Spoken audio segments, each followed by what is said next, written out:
Hello everyone, welcome to yet another video of Ayurveda Itihasa, which is a portion from Padartha Vijnana, paper 2. In this video, we will be talking about two institutes. One is BHU, which is Banaras Hindu University or Banaras Hindu Vishwavidyalaya, and next is RAV, which is Rashtriya Ayurveda Vidyapeeth. Along with that, we will also discuss about a law which is called the Drug and Cosmetic Act of 1940, which has played a very vital role in standardizing the Ayurvedic formulation. So let's see what are these things. So first we'll begin with BHU, that is Banaras Hindu University. So medical education in Varanasi, the oldest living city of the world, dates from the days of Sushruta, which is 5500 BC. In fact, this is also the history of medical education in India. So we can say that the medical education might have started from 500 BC.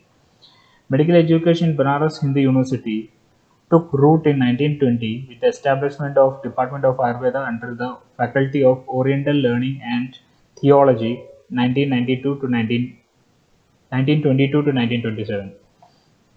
The year 1924 and 25, Ayurvedic Aushadha was established, which prime objective was to prepare medicine, teach Ayurvedic students the formulation, make the Ayurvedic formulation available for general public at affordable price. In the next series of development, Maharaja Sri Prabhu Narayan Singh of Banaras laid the foundation stone of Ayurvedic Hospital in 19th January 1924. In 1960, Ayurvedic College was converted into the College of Medical Science with Professor K.N. Uduppa as its founding principal. The College of Medical Science then had 10 departments and 9 in modern medicine and 1 in Indian medicine. In 1963, MBBS training was recognized both by General Medical Council UK and Medical Council of India.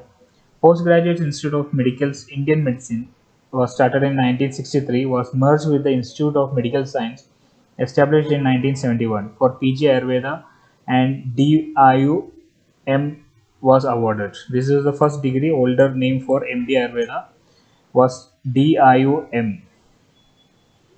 In 1971, College of Medical Science was upgraded to the Institute of Medical Science.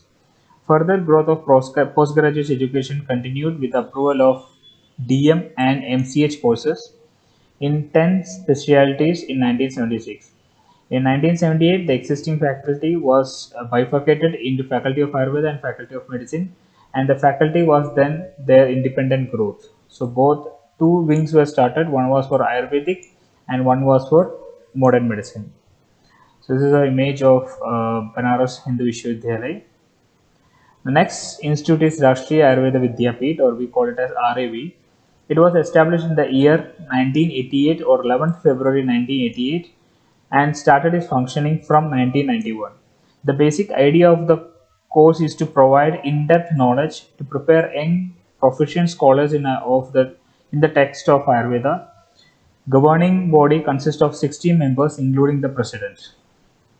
Objective is to promote the academical knowledge of Ayurveda, conducting examination in various disciplines of Ayurveda, organizing workshops, seminars across branches of Ayurveda. Additional courses: Ayurveda Acharya Guru Shishya Parampara.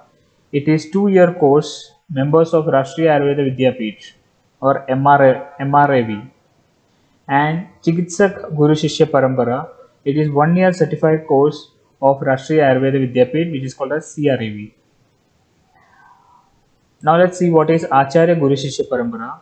It is admitted to prepare good teachers in Samhita and good literature research scholars.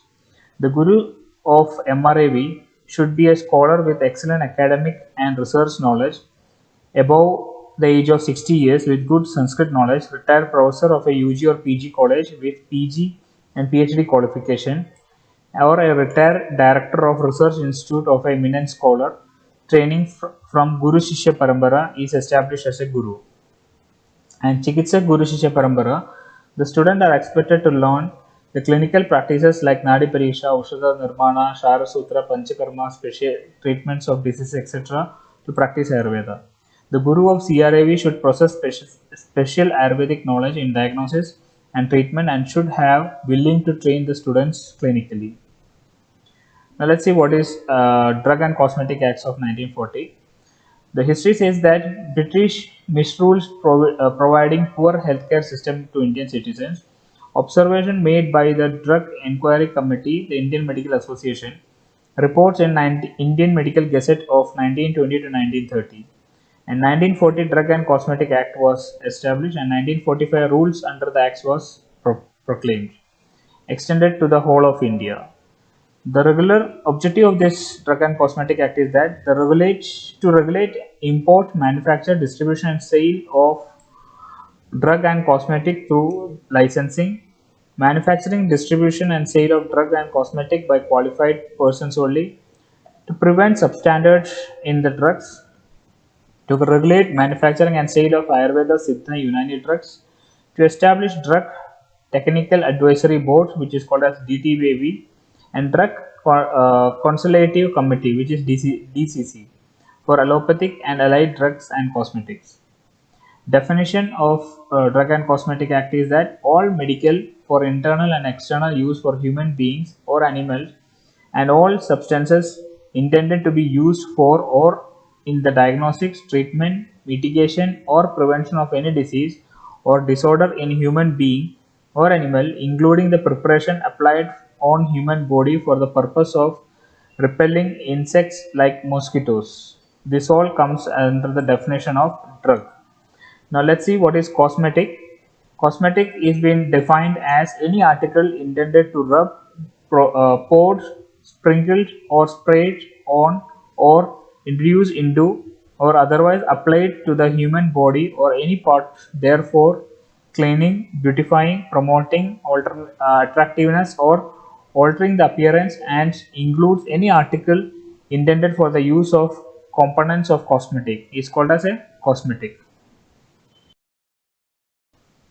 Now, next definition is of misbranded drug. Misbranded drug, if it is so colored, coated, powdered, or polished that damage is concealed, or if it is made to appear better or greater therapeutic value, then it is really is a misbranded drug. Means it has been altered in such a form that either the appearance of the drug is increased or the effect of the drug is increased, which is not good for us. So it is considered as a misbranded drug. Or any of the drug, if it is not labeled in the prescribed manner, then it is also called as a misbranded drug. Next is adulterated drug. This is totally different from a misbranded drug. Misbranded drug has some therapeutical value, but it is being misleaded or misused. That is a misbranded drug.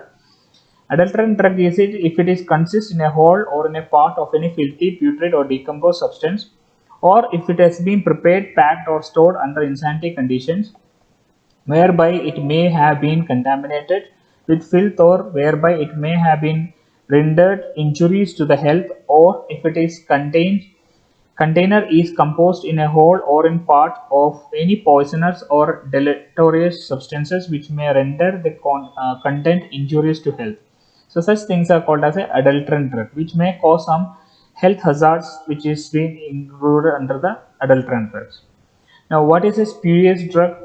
If it is imported under the name which belong to another drug, it is called as a spurious drug. Or if it is a immigration of or substitute for another drug, or resemble another drug in a manner likely to deceive or bear upon it or upon its label contains the name of another drug, is called as a spurious drug.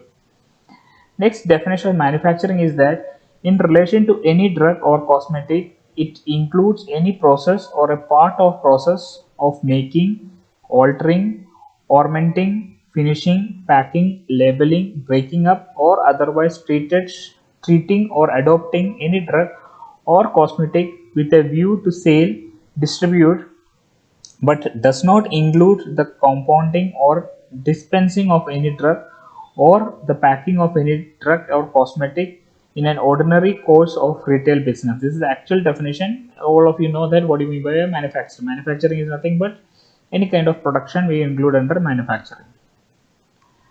Next, the definition of a patent or a proprietary medicine is defined as a drug which is remedy for a prescription presented in a form ready for internal or external administration of human beings or animal, which is not included in the edition of Indian Pharmacopoeia for the time being or any other pharmacopoeia authorized in this behalf by the central government, is called as a patent or a property medicine.